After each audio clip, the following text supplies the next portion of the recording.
William Shakespeare jahon adabiyoti tarixida o'zining beqiyos dramatik asarlari bilan alohida o'rin egallagan buyuk dramaturgdir.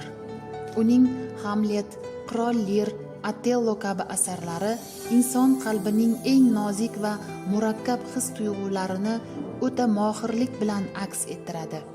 Otello tragediyasi Shekspir ijodining yuksak namunasi bo'lib, unga sevgi, rashk, xiyonat va ishonchsizlik kabi insoniy kechinmalar chuqur ifoda topgan.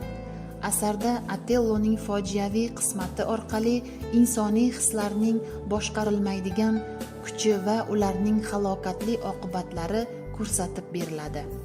Otello obrazi va uning fojiasi. Asarning markazida Mo'r millatiga mansub jasur va mard sarkarda Otello turadi.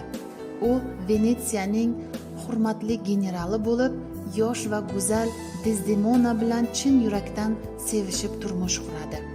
Otelloning kuchli, biroq oson ishonadigan xarakteri uning fojiaviy qismatining asosiy sababi bo'lib xizmat qiladi.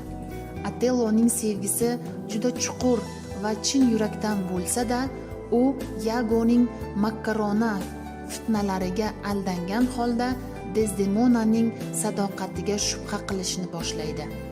Rashk Otelloning qalbini zaharlaydi va uning mantiqiy fikrlash qobiliyatini so'ndiradi. Natijada u sevikli ayolini o'z qo'li bilan halok etadi va so'ngra o'zini ham o'ldiradi. Yago yovuzlik ramzi. Asarda Yago obrazi yovuzlik va makkorlikning timsolidir. U o'z manfaati yo'lida har qanday yomonlikdan qaytmaydi. Yagoning fitnalari faqat Otello va Desdemonaning emas, balki ko'plab boshqa qahramonlarning ham fojiali qismatini belgilab beradi. Yagoning manipulyatsiyasi orqali Shekspir inson ruhining qora tomonlarini, hasad va nafratining kuchini mahorat bilan tasvirlaydi. Desdemona beg'uborlik va sadoqat timsoli. Desdemona obrazi poklik va fidoilik namunasi sifatida berilgan.